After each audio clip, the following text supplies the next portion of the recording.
डर ये वो भावना है जिसकी मौजूदगी हर किसी के जीवन में है।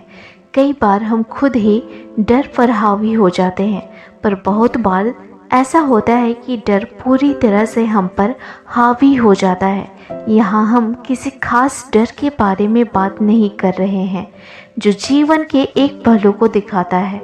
हम यहाँ बात कर रहे हैं अपनी ज़िंदगी की हर एक छोटी से छोटी और बड़ी से बड़ी डर के बारे में।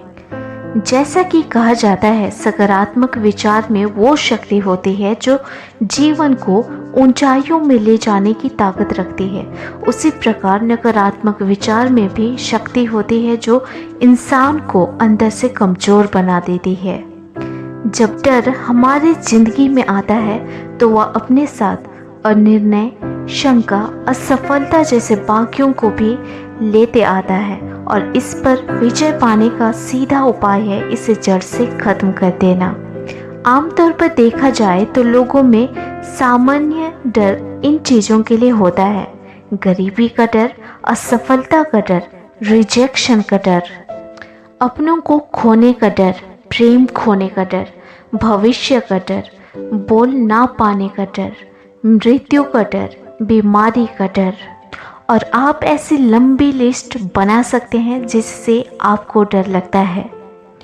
दुखी होना, डरना, खुश होना, ये सारी भावनाएं स्वाभाविक है, लेकिन तब तक जब तक यह एक निश्चित दायरे तक आगे चला जाता हो। पर अगर ये काले बादल की तरह हमारे दिलो दिमाग में छाए रहे तो ये बहुत हद तक नहीं, पर हो सकता है पूरी तरह से हमारे जीवन को प्रभावित करे। ये हमारे जीवन को कैसे प्रभावित करते हैं, इसको हम दो तर्कों में समझ सकते हैं।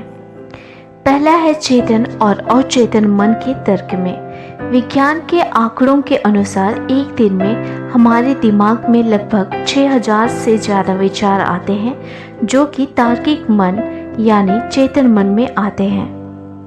पर अगर एक व्यक्ति एक विचार को पूरी भावना से कई बार सोचे तो वह विचार अचेतन मन में चला जाता है और ऐसा हो जाए तो जो कुछ आप सोच रहे थे वह आपके जीवन में अवश्य ही घटित होता है। इसको उदाहरण से समझें। अगर आप किसी को खोने से डर रहे हैं और आप डर के उस भावना को महसूस कर रहे हैं जो कि आप खोने के बाद करते, और अगर ये बार बार आपके दिमाग में चल रहा है तो यकीन मानिए आपका डर सच हो के रहेगा। दूसरा तर्क है आकर्षण के नियम के संदर्भ में।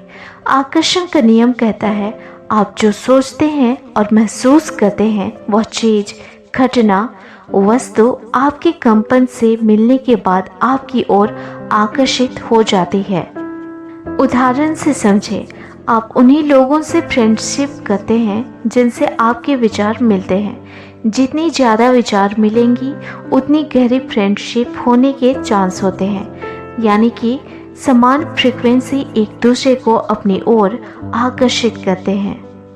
चलिए जानते हैं कि हम डर को कैसे दूर कर सकते हैं। जैसा कि हम जानते हैं खुशी एक मानसिक अवस्था है, उसी प्रकार डर कुछ और नहीं बल्कि मानसिक अवस्था है। इंसान की मानसिक अवस्था नियंत्रण और निर्देशन के अधीन रहती है।